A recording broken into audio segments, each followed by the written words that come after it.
Dr. Emily Richardson's boots crunched through Antarctic snow as she rushed toward the excavation site's main dome. Her breath came out in visible puffs in the -40-degree air. But she barely noticed the cold. The energy readings from Dig Site 7 had just broken every law of physics she knew. "Talk to me, Marcus," she called out, pushing through the airlock. Her second-in-command hunched over a bank of monitors, his face illuminated by their glow.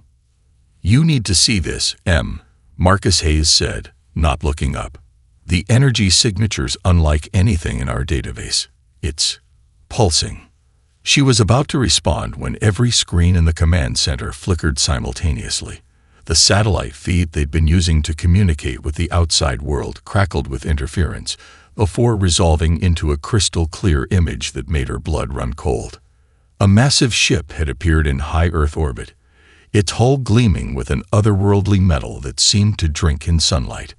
It was roughly the size of Manhattan, shaped like a curved blade aimed at Earth's heart. Smaller vessels swarmed around it like angry wasps. "My God," Marcus whispered. "Please tell me this is some kind of joke." The facility's speakers crackled to life with a transmission being broadcast globally. "Humans of Earth," a voice rasped in perfectly accented English. "We are the Jexthar Dominion. Your planet has been selected for immediate integration into our empire. Resistance is—" The alien never finished its sentence. On screen, a brief flash of light marked the position of the International Space Station. When it faded, nothing remained of humanity's most ambitious space project but a rapidly expanding cloud of debris. "A demonstration," the voice continued, "of our benevolence. We could have targeted a population center. You have 48 of your hours to surrender unconditionally. After that, we will begin systematic pacification of your military installations." Emily's hands clenched into fists. She'd spent her entire career searching for evidence of advanced ancient civilizations, and now aliens had arrived, not to share knowledge or culture, but to subjugate. Dr. Richardson, a young researcher, burst into the command center, her parka covered in snow. "The chamber, it's responding to the ship's presence." Emily sprinted through the connecting tunnels, her mind racing. For 6 months, they'd been excavating what appeared to be an artificial structure buried 2 miles beneath the ice. Carbon dating suggested it was at least 100,000 years old, but its metal showed no corrosion, and its architecture defied analysis. The excavation chamber was chaos when she arrived. The previously dormant walls now pulsed with lines of blue light, forming patterns that hurt her eyes if she looked at them too long. The air hummed with power. "Everyone out except core team," she ordered, watching as technicians scrambled to gather readings. "Hayes, coordinate with topside.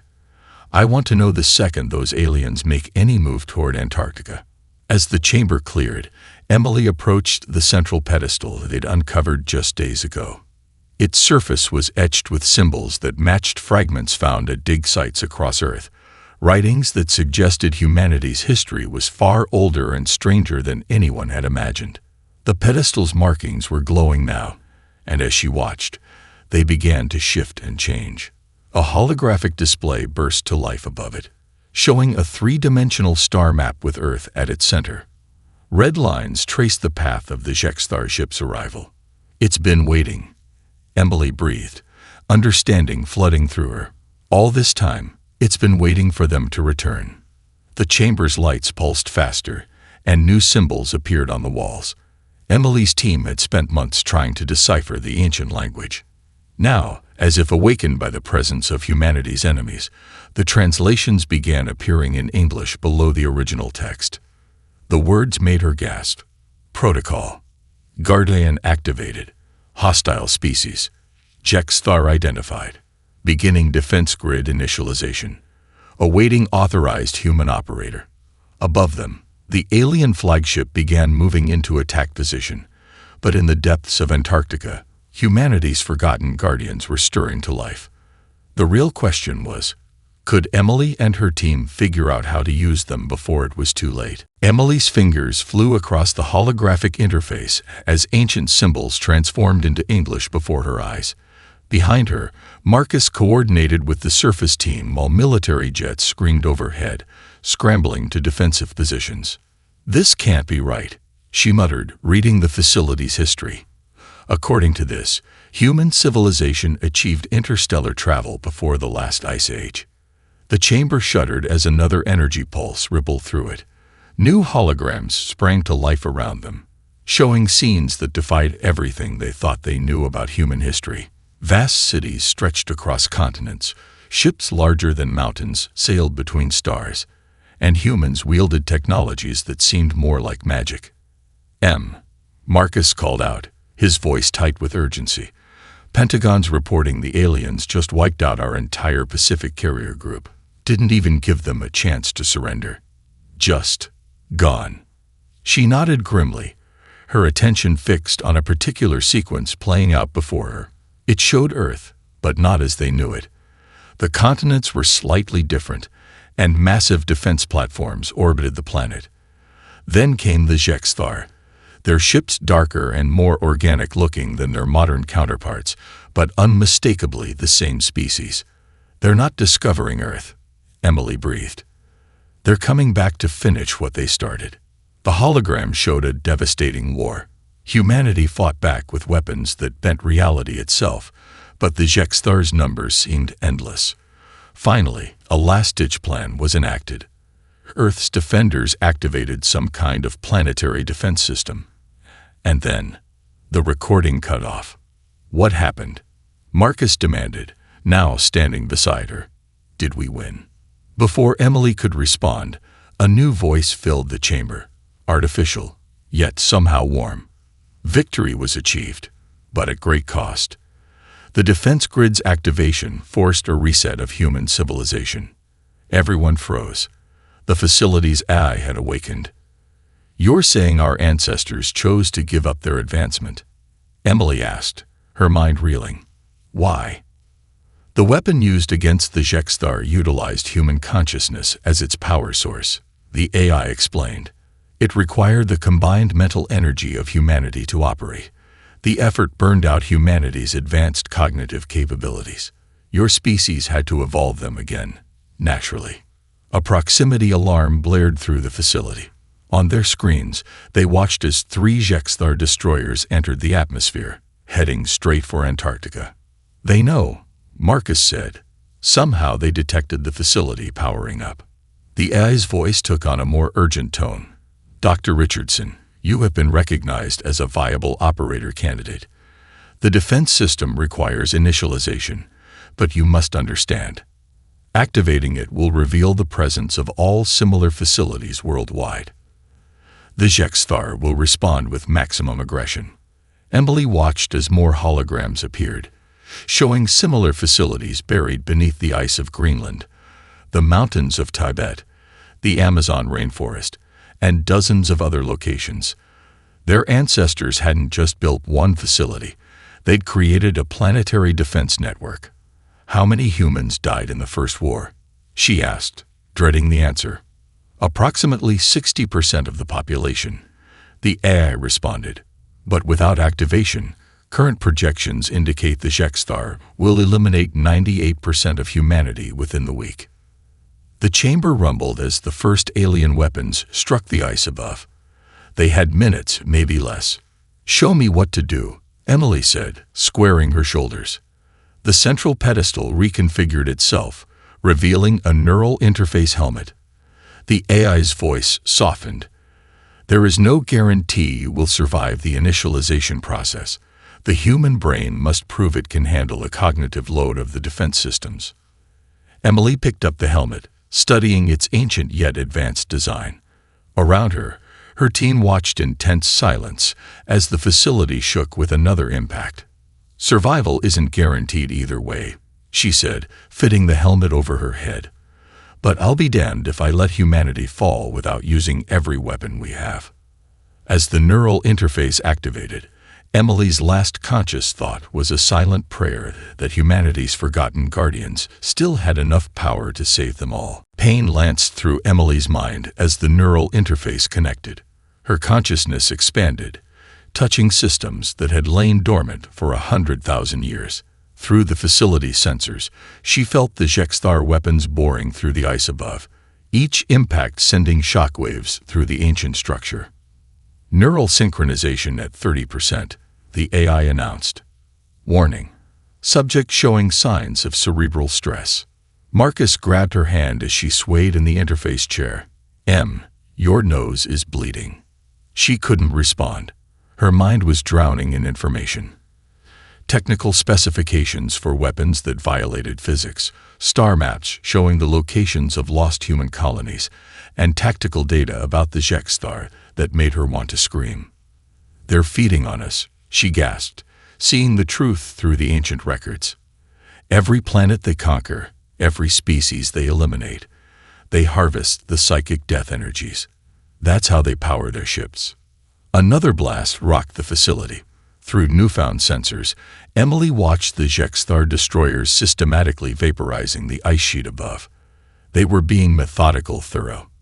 They knew exactly what they were hunting. Neural synchronization at 60%. Subject's brain chemistry approaching critical threshold. Images flooded Emily's mind. The First War, seen through the eyes of her ancestors. Humanity had discovered their latent psychic potential only after detecting the Jexthar's approach. They'd built the defense grid in desperate secrecy, knowing they'd only get one chance to surprise their enemy. "They're breaching the outer chambers," someone shouted. Emily forced her eyes open, watching through tears as her team scrambled to secure their equipment. "Marcus, get everyone to the inner sanctum. The facility's defenses will hold there. I'm not leaving you," he said firmly. Neural synchronization at 80%.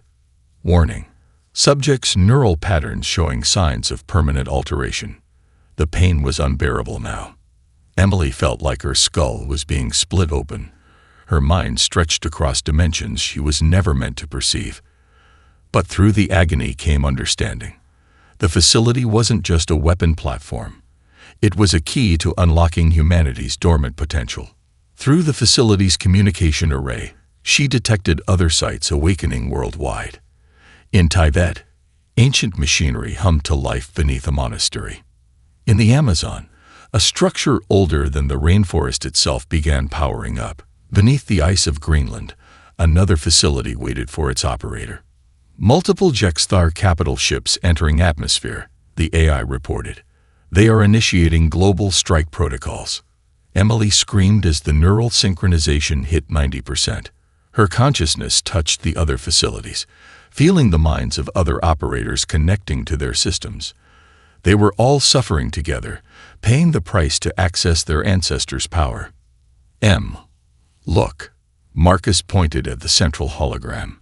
All around the world, dots of light were appearing. Humans whose dormant abilities were being awakened by the defense grid's activation. With each death from the Jexthar's attacks, the lights grew brighter. Their ancestors had turned the aliens' own weapon against them. Every human life they took only made the survivors stronger. Neural synchronization complete. Defense grid initialization commencing. The pain suddenly vanished. Emily opened her eyes, seeing the world through new senses. The facility's full power flowed through her, and she felt connected to every human being on Earth. Their fear, their determination, their hope, it all fed into the grid. She stood, ancient knowledge flowing through her mind. "Begin primary defense sequence," she commanded, her voice overlaid with harmonics that made the air shimmer. "Deploy the Guardians." The facility thrummed with power.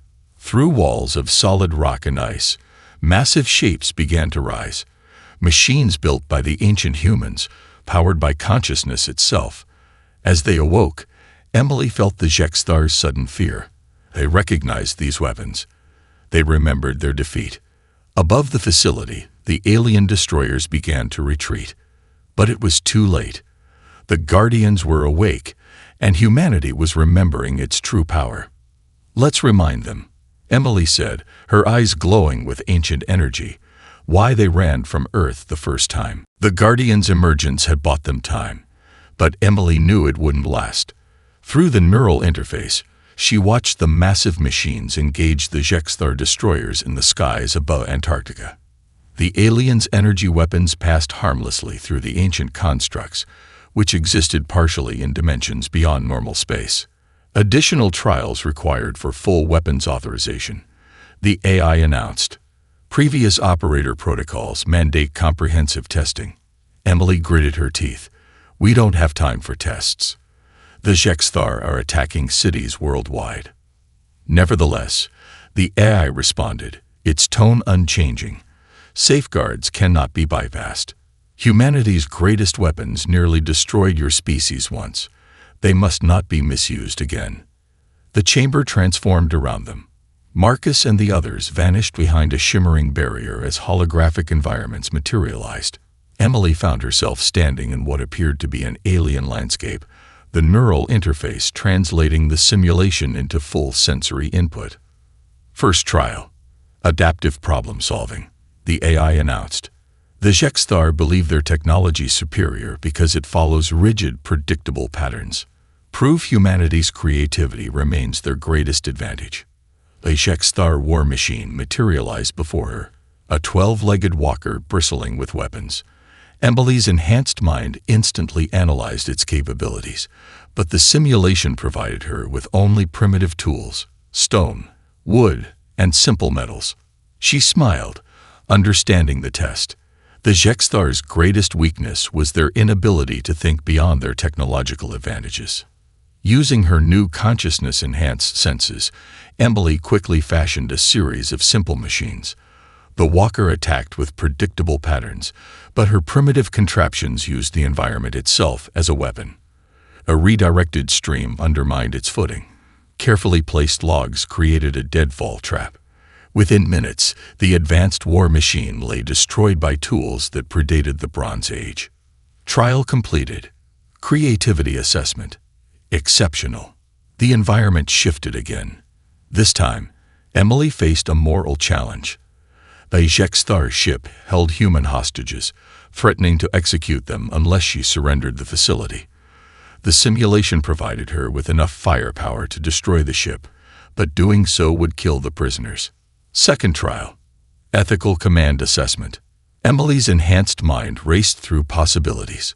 The HFY expected either surrender or a direct attack, the typical false choice they presented to other species. Instead, she reached out with her consciousness, connecting to the hostages themselves. Humanity's dormant abilities were awakening. Together, they turned their own life energy into a weapon, burning out the aliens' control systems from within. Trial completed. Ethical complexity assessment. Superior. The final challenge materialized, a complete simulation of Earth's defense grid. Thousands of facilities like hers, all requiring split-second coordination. The HFY's main fleet approached, led by the Stellar Obliterator. She had to coordinate a planet's worth of defenses with no room for error. Final trial. Strategic overview and command. Through the neural interface, Emily felt the minds of other operators around the world, all facing similar trials.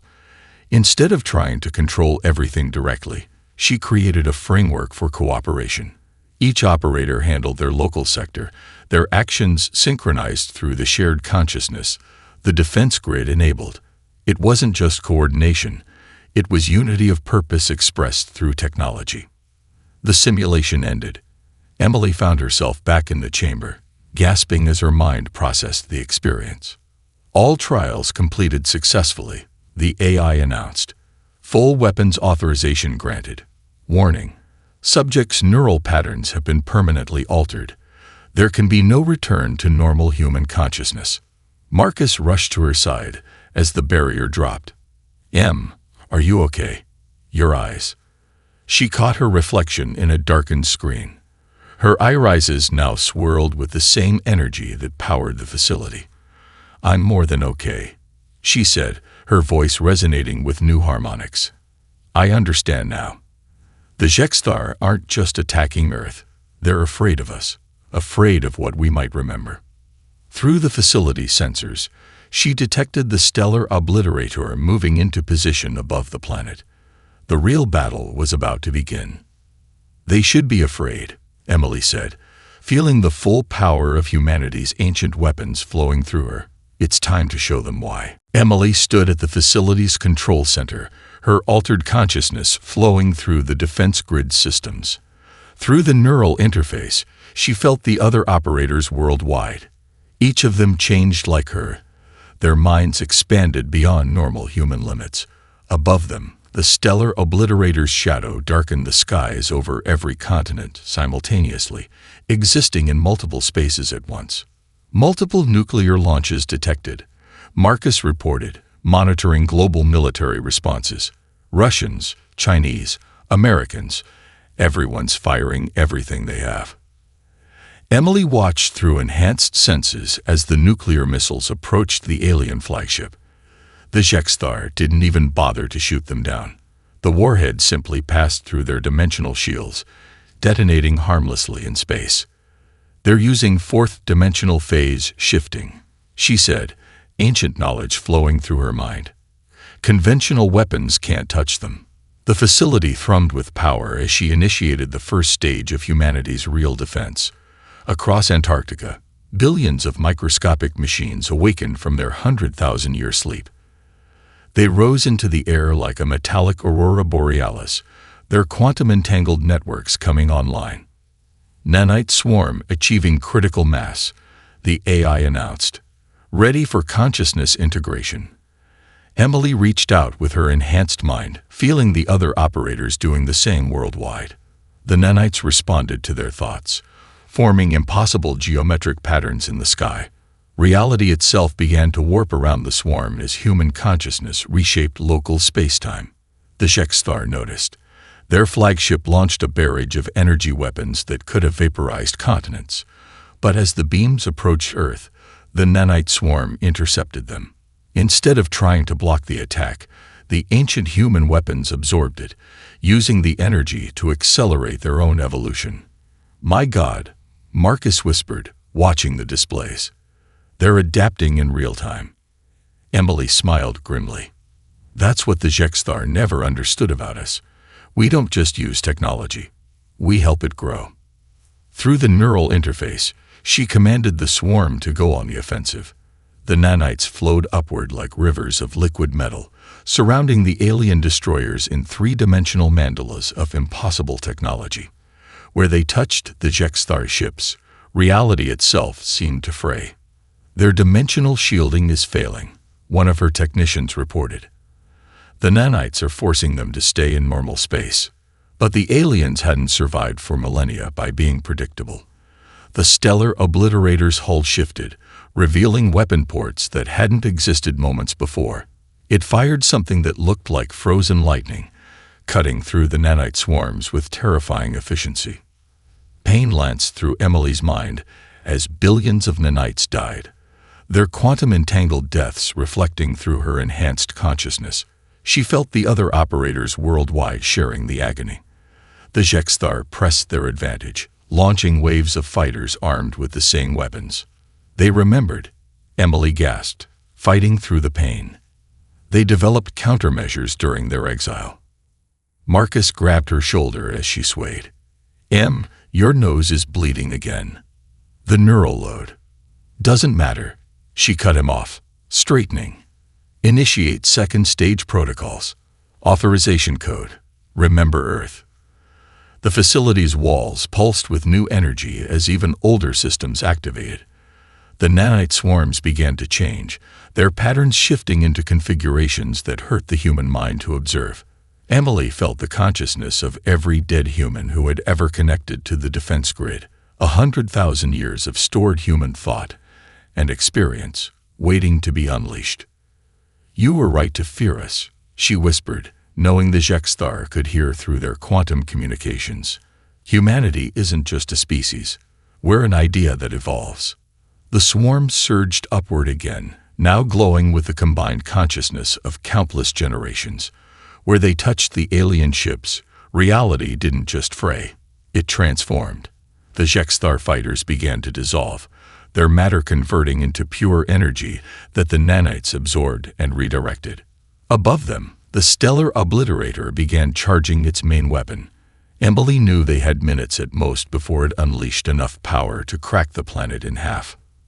But for the first time since the invasion began, she smiled. Because through the neural interface, she felt the other facilities entering final activation sequence. The real battle for Earth was about to begin. The Stellar Obliterator's main weapon continued charging, its energy readings breaking every scale they had.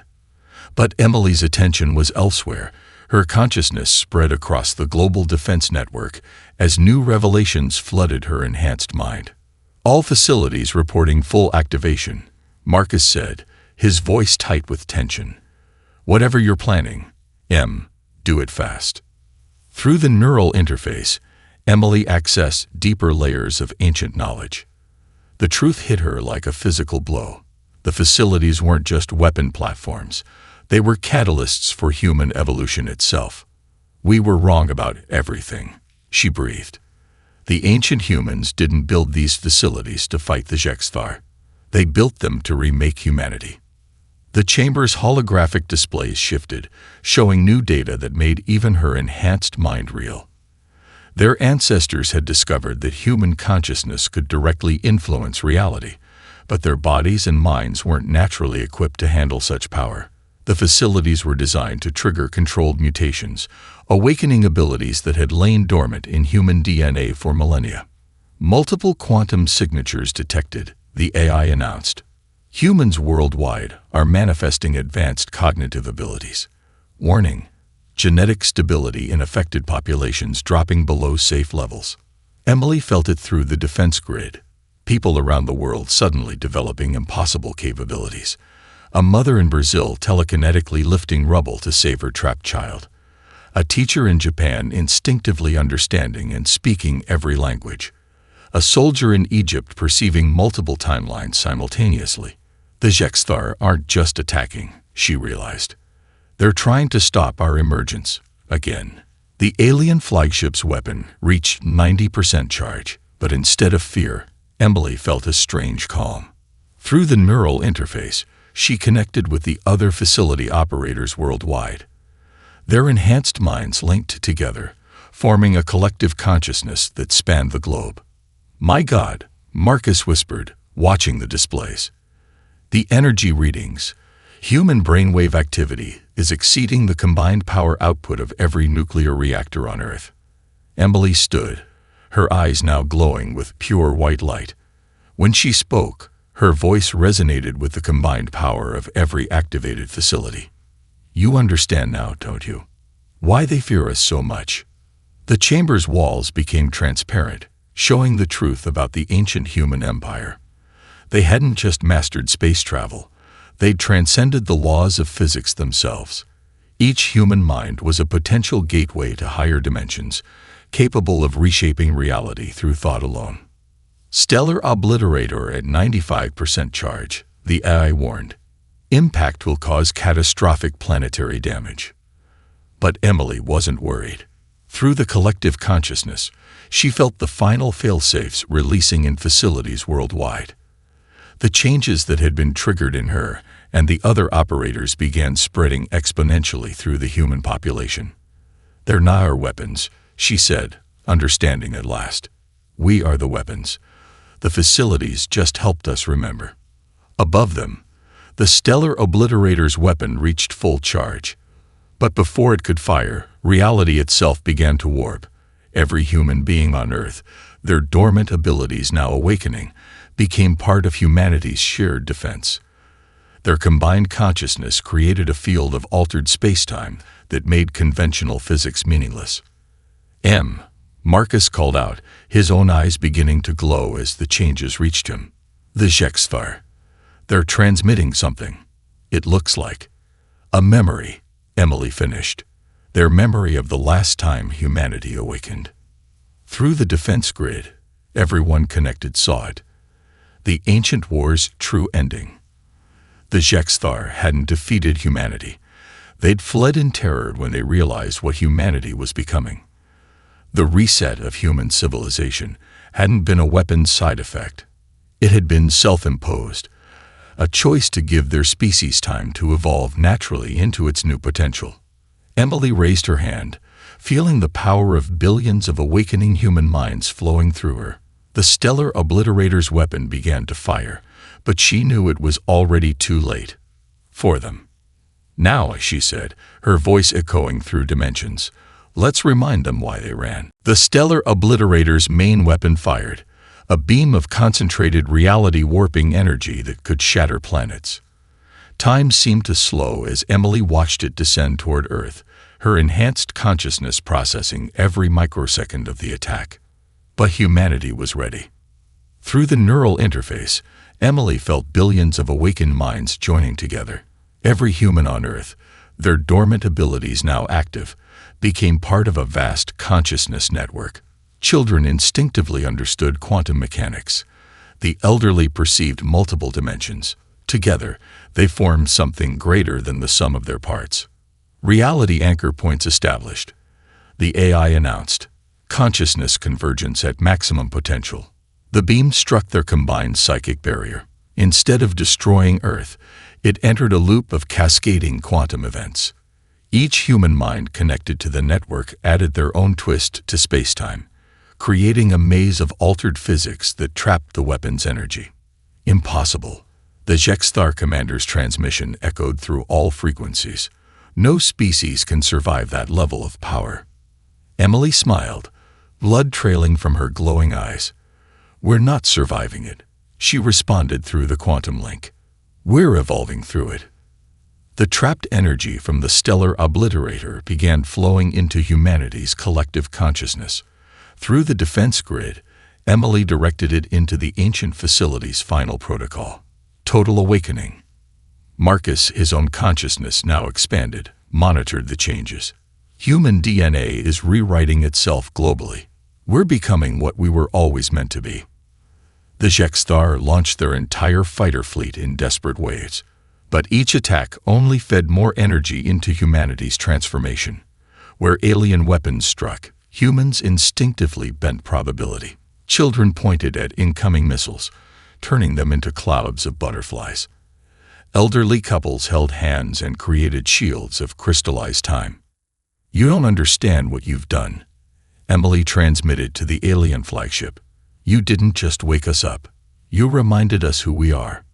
Through the collective consciousness, she gathered humanity's combined power. The nanite swarms worldwide merged into a single vast network, guided by billions of enlightened minds. Reality itself began to fold around the stellar obliterator, trapping it in a pocket of space where humanity's awakened laws of physics held dominion. The alien ship's hull began to crack, leaking light from higher dimensions. But the Jexthar commander wasn't finished. The flagship began a transformation of its own, its structure shifting into configurations that violated normal space. We destroyed you once, the commander snarled across all frequencies. We can do it again.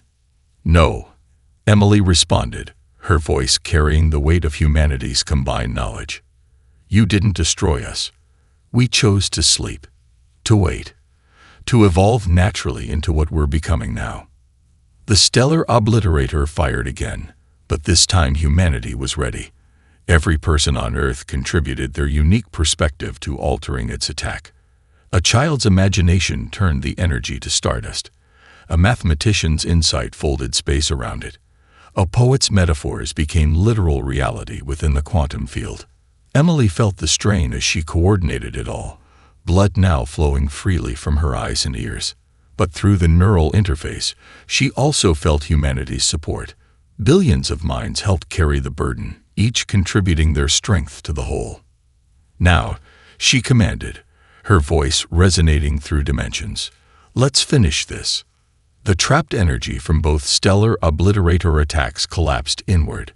Reality buckled as humanity's combined consciousness redirected it back into the alien flagship. But they didn't just send back the raw power. They sent understanding. The Jexthar felt, for one terrible moment, the full potential of the species they had tried to destroy. The stellar obliterator's hull began to implode, twisted by forces its designers had never imagined. As the flagship collapsed, its quantum core went critical, creating a cascade that rippled through the entire Jexthar fleet. "This isn't the end," the commander transmitted in their final moments. "There are more of us." "Good," Emily responded, her voice carrying the weight of humanity's new destiny. "When they come, we'll be ready. And this time, we won't need to sleep again." Above Earth, the Jexthar fleet vanished in a reality-warping implosion that lit up every dimension humanity could now perceive. The war was over. The awakening had just begun. 3 days after the stellar obliterator's destruction, Emily stood atop the Antarctic facility, watching the aurora australis dance with new colors that only awakened human eyes could perceive. The nanite swarms had integrated with Earth's atmosphere, creating a protective field that shimmered with quantum possibilities. Marcus joined her on the observation deck, his own evolved consciousness adding layers of perception to their shared reality. "Latest reports are in," he said. 98% of the human population has completed the transformation. The remaining 2% are in secure facilities, receiving help with the transition. Emily nodded, sensing the global network of human minds adjusting to their new existence. Children were being born with full awareness of their abilities, their consciousness naturally attuned to multiple dimensions. The elderly found their wisdom enhanced by direct access to humanity's collective knowledge. "Any word from the deep space arrays?" she asked. "They're picking up massive quantum disturbances in the Jexthar Empire. Looks like the surviving colonies are fighting among themselves. The destruction of their flagship caused a political collapse." Through the defense grid's enhanced sensors, Emily accessed the facility's star maps.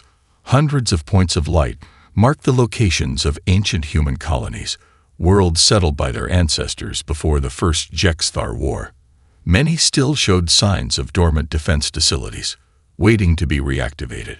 "The AI has finished decoding the last of the historical archives," she said, sharing the knowledge through their link. "Our ancestors didn't just spread to other stars. They seeded thousands of worlds with human DNA, creating backup plans for our species' survival." Marcus processed this with his enhanced mind. "You mean there could be other human civilizations out there, all with the same potential?" "Already awakening," Emily confirmed. "The quantum cascade from our transformation is spreading through subspace, triggering similar facilities on other worlds. We're not just remembering who we are. We're remembering how vast humanity truly was." Below them, the facility hummed with new purpose. Teams of awakened scientists, their understanding now far beyond conventional physics, worked to integrate ancient and modern technology. The first new starships were already under construction, designed by minds that could visualize 11 dimensions simultaneously.